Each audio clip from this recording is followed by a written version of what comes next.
मालगाड़ी डिरेल हो गई। हादसा गुरपा स्टेशन पर अप लाइन पर हुई। इसमें कोयले से लदे 50 से ज्यादा बोगी पटरी से उतर गई। इससे अप और डाउन लाइन पर परिचालन ठप हो गया। खबर है कि इंजन का ब्रेक फेल होने की वजह से यह हादसा हुआ। सूचना के बाद रेल के अधिकारी और कर्मचारी मौके पर पहुंचे और मरम्मती के कार्य में जुट गए हैं। लेकिन जिस तरह से इतनी सारी बोगियां डिरेल हुई है उसमें कई घंटे तक रेल परिचालन ठप होने की आशंका है। प्राप्त जानकारी के अनुसार हजारीबाग टाउन से national thermal power corporation Dadri जा रही मालगाड़ी गुरबा स्टेशन के पास डिरेल हो गई, जिसमें मालगाड़ी के 58 डब्बे में से 53 डब्बे पूरी तरह से क्षतिग्रस्त हो गए। मालगाड़ी में कोयला लदा था। घटना के कारण मालगाड़ी का ब्रेक फेल होना बताया जा रहा है। हालांकि ट्रेन का लोको पायलट और गार्ड सुरक्षित है। वहीं गया रेलवे स्टेशन से रेलवे के अधिकारी, टेक्नीशियन, आरपीएफ सहित अन्य विभाग के लोग घटनास्थल के लिए रवाना हुए। वहीं मालगाड़ी ट्रेन के डिरेल होने के कारण अपर लाइन दोनों ट्रेनों का परिचालन बाधित है। गया रेलवे स्टेशन प्रबंधक उमेश कुमार ने बताया कि घटना आज सुबह की है। अप और डाउन लाइन पूरी तरह से बंद है। मरम्मती कार्य हो जाने के बाद ही ट्रेनों का आवागमन शुरू किया जाएगा।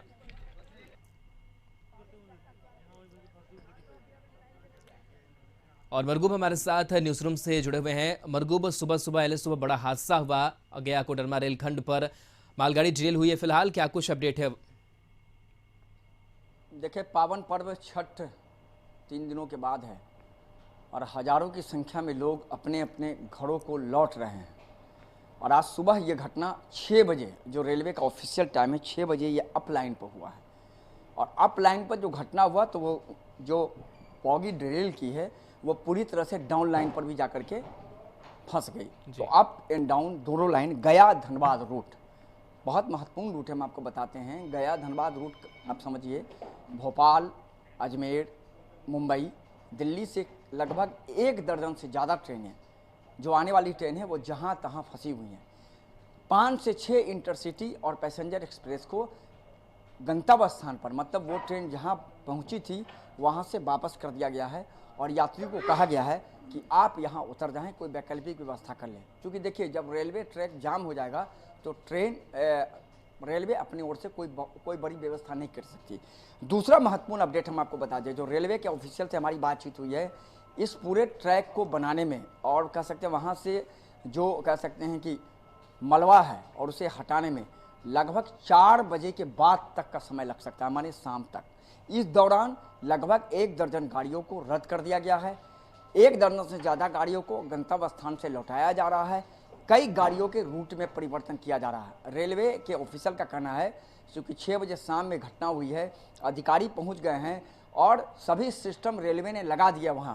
क्योंकि रेलवे भी ये बात मान रही है कि पावन पर्व छठ के कारण सभी ट्रेनों में हजारों की भीड़ है और हालात इतने खराब है कि जो ट्रेनें जहाँ खड़ी हैं वहाँ लोगों को खाने पीने का सामान भी नहीं मिल पा रहा है। अब जैसे आप समझिए कि धनबाद से एक रेलवे स्टेशन हमें जो बताया गया, फिरैया करके कोई रेलवे स्टेशन है, उस रेलवे स्टेशन के आसपास एक एक्सप्रेस ट्रेन खड़ी है जो आपको आ रही थी, कह सकते हैं भोपाल रूट से आ रही थी, वो ट्रेन वहाँ पर कुछ नहीं है।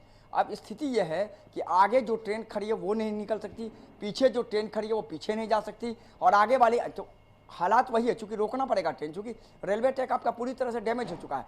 तो राहुल, अभी रेलवे के सामने सबसे बड़ी चुनौती 2 है। पहला, पैसेंजर को गंतव्य स्थान तक पहुंचाना। दूसरा, रेलवे ट्रैक की मरम्मती कर तुरंत उसको ठीक करना और फिर अप एंड डाउन दोनों लाइन पर कह सकते हैं कि गाड़ियों का परिचालन करना। ये दुर्भाग्य है कि अप एंड डाउन दोनों लाइन बाधित हो गया है। अगर दोनों में से कोई एक लाइन चालू रहता तो रेलवे प्रशासन मैनेज करता, 2 घंटा 3 घंटा ट्रेनें लेट होती, लेकिन अप एंड डाउन दोनों उसी ट्रैक से लोग काम चला लेते। लेकिन हालात अब ऐसे हैं कि अब स्थिति वैसी नहीं है। चूंकि 53 बोगियां डिरेल की, 58 में से 5 बोगियां ही सिर्फ कह सकते हैं ट्रैक पर रह पाई, 53 बोगियां डिरेल कर गई। अब आप समझिए, इसमें कोयला था, वो पूरा मतलब लगभग 2 से 3 किलोमीटर तक, जो हमारे पास जानकारी है कि पूरी तरह से रेलवे लाइन डैमेज हो चुका है, पूरा मलबा बिखरा है। तो रिसोर्सेस लगा दिए गए हैं, लेकिन समय तो लगेगा निश्चित तौर पर। इसमें रेलवे क्या कर सकता है, लेकिन 4 बजे के बाद किसी भी समय संभावना है कि अप एंड डाउन लाइन पर का स्थिति समान हो सकती है, या हो सकता है एक अप एंड डाउन किसी को खाली करा दिया जाए, तब उस पर तत्काल रेलवे परिचालन शुरू कर दे। लेकिन 4 बजे के बाद ही कुछ संभावना है, क्योंकि अभी बहुत समय लग पाएगा। जो रेलवे के अधिकारी हैं वहाँ डीआरएम पहुँच रहे हैं, एडीआरएम पहले से पहुँचे हुए हैं वहाँ उस सेक्शन के, जैसे धनबाद कह सकते हैं, धनबाद के साथ साथ गया, इस सेक्शन के सभी इंजीनियरिंग के अधिकारियों को तत्काल पहुंचने का निर्देश दिया गया था, वो लोग वहां पहुंच भी गए हैं। विशेष वहां से अधिकारियों के लिए गाड़ी चलाई गई है जो घटनास्थल पर लेकर के जा रही है। तो बिल्कुल राहुल, अफरा तफरी है, लोगों को बहुत कष्ट हो रहा है, इसमें कोई शक नहीं है, लेकिन ये दुर्घटना है, इसमें रेलवे भी नहीं कुछ करता। फिलहाल इस बारे में एक और महत्वपूर्ण जानकारी है, रेलवे ट्रैक, ये जानकारी जो मेरे पास आ रही है, जहां पर यह घटना हुई है वहां पर एक ढलान है जिसको आप स्लोप कह सकते हैं। वहां जब ट्रेन गुजर रही थी तो ड्राइवर का यह कहना है कि जब हमने आगे के हॉल्ट के नज़दीक एकाएक ट्रेन ब्रेक लेने की कोशिश की तो ट्रेन का ब्रेक नहीं लग पाया। हमने पूरे मामले की जानकारी गार्ड को दी, गार्ड ने अपनी ओर से इमरजेंसी ब्रेक लगाने की कोशिश की, लेकिन वो भी फेल कर गया और एकाएक कहा जा सकता है कि वही रारू रेलवे स्टेशन के आसपास बिल्कुल मरगोब, तो जो भौगोलिक स्थिति थी, ढलान था, स्लोप था, और इस कारण भी एक हादसा का जो कह सकते हैं कारण है वो भी बना। बहुत बहुत शुक्रिया फिलहाल तमाम अपडेट और तमाम जानकारी के लिए।